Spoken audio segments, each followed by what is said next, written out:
नमस्कार, छत्तीसगढ़ कौशल्या भूमि में बहुत स्वागत है आपका। मैं हूं आपके साथ प्रियंका मिश्रा। बुलेटिन की करेंगे शुरुआत। सबसे पहले रायपुर की बात। कांग्रेस राष्ट्रीय अध्यक्ष मल्लिकार्जुन खड़गे का छत्तीसगढ़ दौरा। 8 सितंबर को छत्तीसगढ़ दौरे पर आएंगे मल्लिकार्जुन खड़गे। रायपुर से खबर, कांग्रेस राष्ट्रीय अध्यक्ष मल्लिकार्जुन खड़गे का छत्तीसगढ़ दौरा। 8 सितंबर को छत्तीसगढ़ दौरे पर पहुंचेंगे मल्लिकार्जुन खड़गे। राजनांदगांव में मल्लिकार्जुन खड़गे करेंगे जनसभा को संबोधित। राजनांदगांव में करेंगे जनसभा को संबोधित। रायपुर से खबर, कांग्रेस राष्ट्रीय अध्यक्ष मल्लिकार्जुन खड़गे का छत्तीसगढ़ दौरा। 8 सितंबर को छत्तीसगढ़ दौरे पर पहुंचेंगे मल्लिकार्जुन खड़गे। राजनांदगांव में मल्लिकार्जुन खड़गे करेंगे जनसभा को संबोधित।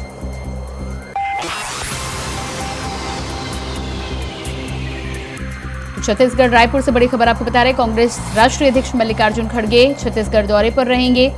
8 सितंबर को छत्तीसगढ़ दौरे पर पहुंचेंगे मल्लिकार्जुन खड़गे। बात करेंगे अगली खबर की। भारत जोड़ो यात्रा की पहली एनिवर्सरी मनाएगी कांग्रेस। रायपुर से खबर आ रही है, भारत जोड़ो यात्रा की पहली एनिवर्सरी मनाएगी कांग्रेस। 7 सितंबर को भारत जोड़ो यात्रा और भारत जोड़ो सम्मेलन शाम 5 से 6 बजे तक किया जाएगा। भारत जोड़ो पदयात्रा सम्मेलन भारत जोड़ो सम्मेलन के रूप में होगा यात्रा का समापन। रायपुर से खबर, भारत जोड़ो यात्रा की पहली एनिवर्सरी मनाएगी कांग्रेस। 7 सितंबर को भारत जोड़ो पदयात्रा और भारत जोड़ो सम्मेलन शाम 5 से 6 बजे तक की जाएगी पदयात्रा। भारत जोड़ो सम्मेलन के रूप में होगा यात्रा का समापन। छत्तीसगढ़ के सभी जिलों से निकाली जाएगी यात्रा। छत्तीसगढ़ के सभी जिलों से निकाली जाएगी यात्रा।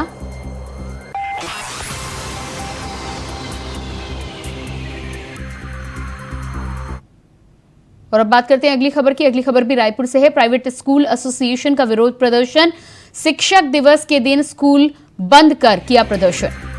रायपुर से खबर, प्राइवेट स्कूल एसोसिएशन का विरोध प्रदर्शन। शिक्षक दिवस के दिन स्कूल बंद कर किया गया प्रदर्शन। शिक्षक दिवस के दिन स्कूल बंद कर किया गया प्रदर्शन।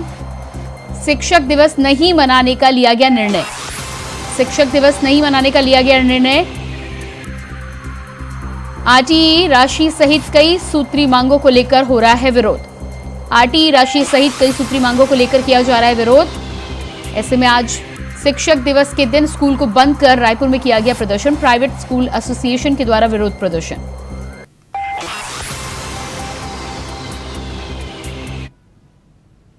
और अब बात करेंगे अगली खबर की। भिलाई टाउनशिप के सेक्टर 4 में 2 पानी की टंकियां मंगलवार सुबह 6 बजे के करीब भरभरा कर गिर गईं। दोनों ही पानी की टंकियों में हजारों लीटर पानी भरा हुआ था। रोज की तरह सुबह 6:30 बजे कई सेक्टरों में स्थित घरों में पानी की आपूर्ति की जानी थी और इस दौरान वाटर सप्लाई के लिए नियुक्त स्टाफ भी मौजूद था। वहीं शुरुआत में जब पानी टपकने लगा तो भयभीत होकर मौजूद स्टाफ वहां से हटने लगे, जिससे उनकी जान बाल बाल बच गई। वहीं आसपास के लोगों का कहना है कि पहले एक टंकी ध्वस्त हुई और इस टंकी का मलबा दूसरी टंकी पर जा गिरा, जिसके कारण हादसा हुआ।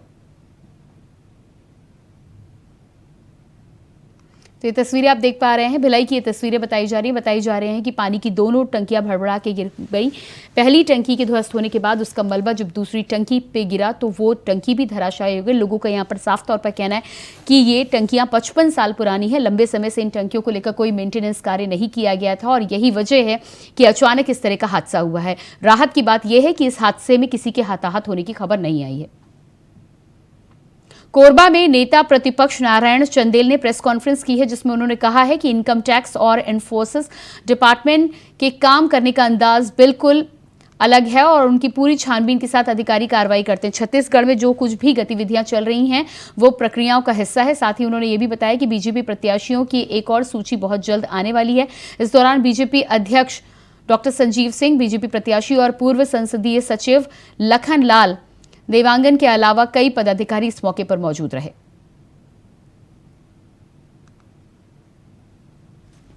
तो आईटी और ईडी के काम करने को लेकर यहां पर भाजपा नेता ने टिप्पणी की है। उन्होंने कहा है कि उनके काम करने का तरीका बिल्कुल अलग है, उस पर कोई टिप्पणी नहीं की जानी चाहिए। साथ ही उन्होंने ये भी बताया कि भारतीय जनता पार्टी के प्रत्याशियों की एक और लिस्ट जल्द ही आने वाली है, जिस पर विचार मंथन किया जा चुका है। आईटी का रेड होता है और आईटी को जब लगता है कि यह ईडी के लायक प्रकरण है, तब वो ईडी को फिर रिफर करती है। ईडी तुरंत उस पर नहीं करती कार्रवाई, ईडी भी पहले सर्वे करती है। तो ये जो सारी चीजें हो रही है वो सब प्रकार की जानकारी एकत्रित करने के बाद हो रही है। ये कुछ चंद घंटों का या चंद दिनों का विषय नहीं है। कोरबा के मेडिकल कॉलेज से एक हैरान कर देने वाला मामला सामने आया है। बीती रात यहां एक महिला के साथ आए 6 लोगों ने मौके पर मौजूद एक गरीब और उसके 2 लोगों को अगवा कर लिया, उसके साथ ही मारपीट की। इस घटना को लेकर बताया जा रहा है कि एक व्यक्ति ने महिला से दुष्कर्म किया है और उसका बदला लिया जा रहा है। वहीं मामले की शिकायत पुलिस से की गई है। अस्पताल प्रबंधन ने भी इस मामले के संज्ञान लेने की बात कही है।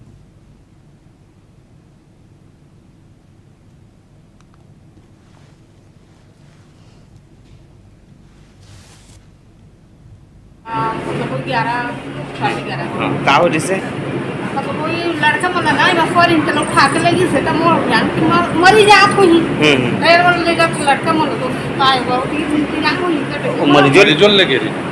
हां वो ले वो गई तो पीछे मोर दोस्त के पापा भर्ती है और मलेरिया बुखार है तो हमन कल रथिया सोए रहन तो बोलत रही से कि तुमन कल रथिया रेप करे है, ऐसे करे है। एक झ महिला रही से और 6 झ जेंट्स रही से। हमन ला जबरदस्ती सुते रहन तेला उठा के ले फिर गाड़ी में डालिस, फिर मार पीट करिस, फिर हमन ला रामपुर लेके गईस। जगदलपुर में पिछड़ा वर्ग समाज से जुड़े विभिन्न संगठनों की बैठक हुई, जिसमें सभी 7 जिलों से पहुंचे पिछड़ा वर्ग के मुख्य पदाधिकारी, पिछड़ा वर्ग समाज के विभिन्न संगठनों से जुड़े सामाजिक नेता, पुराने कृषि मंत्री बैठक में शामिल हुए, जिसमें 13 सितंबर 2023 से सभा पठार में अपनी कई सारी मांगों को लेकर अनिश्चितकालीन आंदोलन करने का निर्णय लिया गया, जिसमें NH 30 पर चक्का जाम भी शामिल है। इन मांगों में 27% आरक्षण, पैसा कानून के दायरे में पिछड़ा वर्ग समाज को शामिल करने, जातीय जनगणना कराए जाने, 2005 से काबिज जंगल जमीन भूमि का पट्टा दिए जाने आदि प्रमुख मांगों को शामिल किया गया है। इसके अलावा बस्तर संभाग के सांसदों का घेराव एवं रेल रोको आंदोलन भी किया जाना प्रस्तावित किया गया है।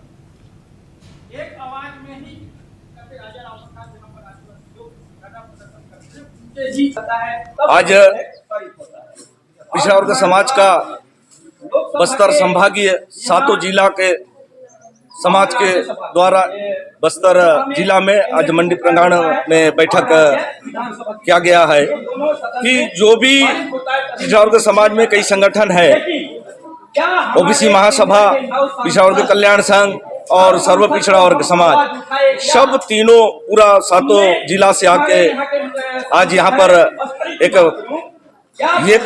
मत से जो बैठक करके हमारा आरक्षण और हमारा जनगणना के लिए जो चर्चा के लिए हम लोग जो आज निर्णय ले रहे हैं। 27% आरक्षण और हम लोगों को कोड चाहिए पिछड़ा वर्ग समाज के लिए। सत्ता का नशा अच्छों पर चढ़ जाता है और उनके बिगड़े बोल देखने को मिलते हैं। इसका ताजा उदाहरण रसाली नगर निगम की वार्ड पार्षद ईश्वरी साहू हैं, जो कि मोहारी माटा में पार्षद और NIC मेंबर है। उनके द्वारा अपने वार्ड स्थित घर में रोड पर कब्जा कर घर बनाया जा रहा था, जिसका वहां के लोगों ने विरोध किया। उन्होंने वहां उपस्थित लोगों से जुबानी जंग करते हुए लोगों को धमकाया है और कहा है कि मुझे उंगली मत दिखाओ, तुम्हारी उंगली तोड़ डालूंगी, तुम लोगों को देख लूंगी। इस तरह की धमकियां भी दे डाली है। पुलिस एवं प्रशासन मेरा कुछ नहीं बिगाड़ सकती, जिसका वीडियो अब तेजी से वायरल हो रहा है।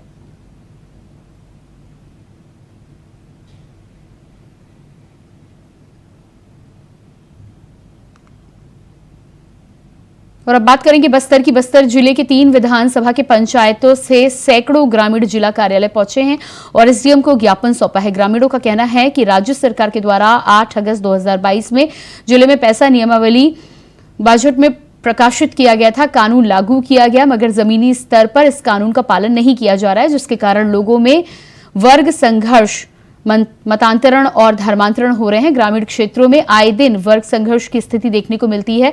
समुदायों में टकराव की स्थिति बन रही है। वहीं सर्व आदिवासी समाज अध्यक्ष दशरथ कश्यप ने सरकार के द्वारा पारित कानून को जमीनी स्तर पर लागू किए जाने की मांग करते हुए कहा कि वन समुदाय के हितों को ध्यान में रखते हुए उससे अमल में लाया जाना चाहिए।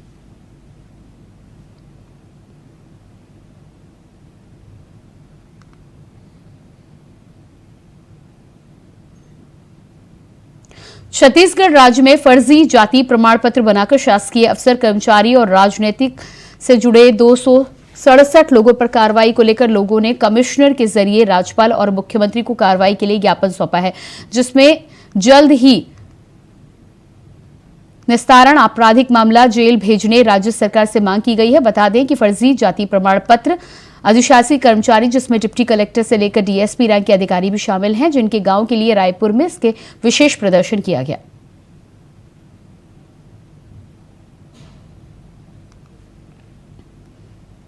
दुर्ग के मोहन नगर थाना क्षेत्र में उरला फाटक में एक युवक ने अज्ञात कारणों से ट्रेन से कटकर खुदकुशी कर ली है, जिसका शव रेलवे ट्रैक पर क्षत विक्षत अवस्था में मिला है। यह सूचना पाकर पुलिस मौके पर पहुंचकर जांच में जुट गई है। फिलहाल घटना के कारण का खुलासा नहीं हो सका है।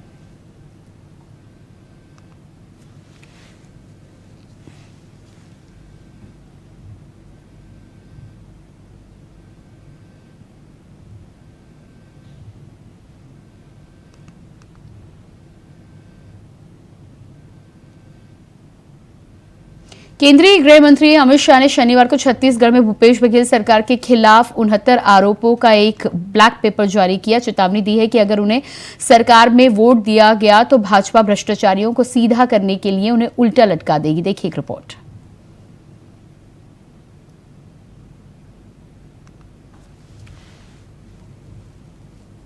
आरोपों का दौर लगातार जारी है। आने वाले विधानसभा चुनाव को लेकर पार्टियों ने सियासी चाशनी बनाना शुरू कर दिया है।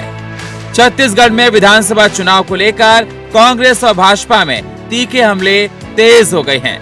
सत्ता सरकार पर ये हमले प्रदेश के नेताओं के साथ साथ केंद्रीय नेताओं द्वारा भी लगातार किए जा रहे हैं। बयान वाले इस हमले में भाजपा का मुख्य मुद्दा भ्रष्टाचार और सिर्फ भ्रष्टाचारी है। बीजेपी भ्रष्टाचार को लेकर भूपेश बघेल सरकार को घेर रही है और तमाम सवाल खड़े कर रही है, क्योंकि छत्तीसगढ़ में ईडी-आईटी द्वारा साल भर में लगातार छापेमारी कार्रवाई कर भ्रष्टाचार का ही मुद्दा निकाला जा रहा है। वहीं 2 दिवसीय दौरे पर छत्तीसगढ़ आए गृह मंत्री अमित शाह ने भी इस मामले पर बयान देकर सरकार की खूब आलोचना करते हुए उन्होंने कहा कि भ्रष्टाचारियों को उल्टा लटकाकर सीधा कर दिया जाएगा। ये बयान अमित शाह ने कांग्रेस के लिए कहा। उनके इस बयान पर मुख्यमंत्री भूपेश बघेल ने कहा कि भाजपा की केंद्र सरकार अब गुंडागर्दी पर उतारू हो गई है। ईडी, आईडी छापे के बाद अब उल्टा लटकाने की बात कह रहे हैं। केंद्र के पास महादेव ऐप को बंद करने का अधिकार है, क्यों बंद नहीं करती? मतलब गुंडागर्दी करेंगे, है ना, बुलडोजर चलाएंगे, गुंडागर्दी कर देंगे, उल्टा लटका देंगे। अरे केंद्र से ईडी आईटी तो आपका है भैया, उल्टा लटकाओ सीधा लटकाओ, क्या रहे हैं यहाँ? मैं तो शुरू से बोल रहा हूँ कि यहाँ ईडी वाले, ईडी के अधिकारी कर्मचारी रात भर सोने नहीं देते, टार्चर करते हैं, मारते हैं, पीटते हैं, धमकाते हैं कि आप इस पेपर में हस्ताक्षर करो नहीं जेल जाओ, तो कर ही रहे हैं, वही उसी बात को बोल रहे हैं। और जेल भेजने से और ज़्यादा क्या कर लेंगे? भेज ही रहे हैं सबको, डरा के भेज रहे हैं। अब वो केस है ही नहीं तो पहले आईटी जांच करती है, फिर उसी की ईडी जांच करती है, अब कोर्ट में लगा दी, कुछ सीबीआई जांच करे। मैं बोल रहा हूँ कि इंटरपोल को दो, अंतर्राष्ट्रीय जो एजेंसियाँ हैं उसको दे दो आप। और दूसरी बात ये है कि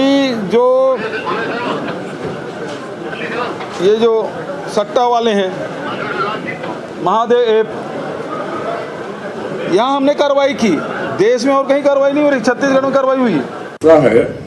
हम सीरियस हैं या नहीं है ये अलग विषय। मैंने उन सबके बयान पढ़े, उसके बिंदु पर बहस करने के लिए कांग्रेस तैयार है क्या? मुख्यमंत्री जी तैयार है क्या? श्रीदेव साहब तैयार है क्या? या कोई उस स्तर का शैलजा जी तैयार है क्या उसमें बहस के लिए? ये बात बताएं, बिंदुवार उसमें बहस कर लें। हम दोनों बहस के लिए तैयार हैं। उनके जन घोषणा पत्र के क्रियान्वयन के प्रतिशत पर बहस हो जाए और हमारे आरोप पत्र पर बहस हो जाए, खुला बहस। ये चुनौती है। तो दोनों ही पार्टियां एक दूसरे पर आरोपों के तीर छोड़ रही हैं। अभी जैसे जैसे चुनाव नजदीक आएंगे, ये आरोपों के तीर और नुकीले होते जाएंगे। लगातार सियासी तापमान तो वैसे बढ़ा हुआ है। अब देखना होगा छत्तीसगढ़ की जनता किसकी बातों पर विश्वास करती है और किसकी बातों पर नहीं, ये देखने वाली बात होगी। Bureau report, India voice, Raipur. Kanker जिले में शहर के रिहायशी इलाके में सोमवार सुबह एक भालू घुस आया। बताया जा रहा है कि एकता नगर वार्ड की गलियों में सुबह सुबह एक भालू घूमता हुआ नजर आया। वहीं सुबह टहलने निकलने लोग भालू को देखकर अपने घरों में घुस गए। हालांकि भालू ने अब तक किसी पर भी हमला नहीं किया है। जानकारी के अनुसार बिजली विभाग के दफ्तर और जनरल हॉस्टल के आसपास भालू काफी देर तक मौजूद रहा और इधर उधर घूमता रहा। फिर पहाड़ी की ओर वापस चला गया, जिसके बाद लोगों ने राहत की सांस ली।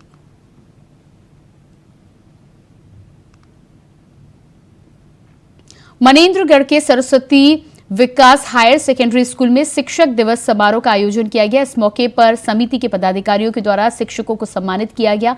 बता दें कि आयोजन के दौरान सभी अतिथियों ने गुरुजनों को स्मृति चिन्ह देकर सम्मानित किया है। तो ये तस्वीरें आप देख पा रहे हैं, मनेन्द्रगढ़ की ये तस्वीरें हैं जहां आज शिक्षक दिवस के मौके पर शिक्षकों को सम्मानित किया गया है। उन्हें स्मृति चिन्ह भेंट कर उन्हें सम्मानित किया गया।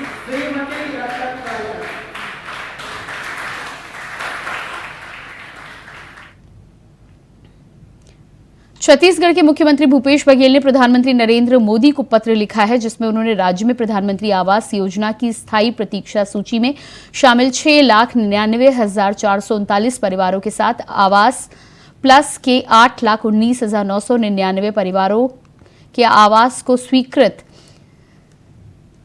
कर लक्ष्य प्रदान करने का अनुरोध किया है। प्रधानमंत्री से आवासों को स्वीकृति देते हुए लक्ष्य देने के साथ ही केंद्रांश की राशि उपलब्ध कराए जाने का भी अनुरोध किया गया है।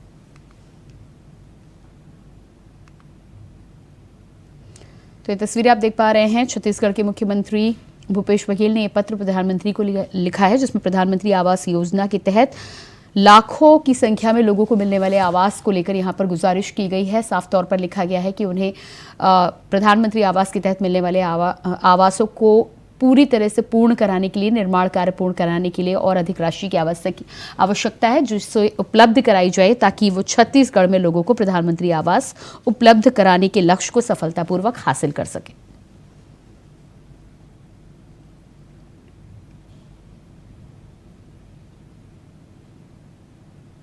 और इसी के साथ छत्तीसगढ़ कौशल्या भूमि में फिलहाल इतना ही। खबरों के लिए लगातार बने रहिए इंडिया वॉइस के साथ। नमस्कार।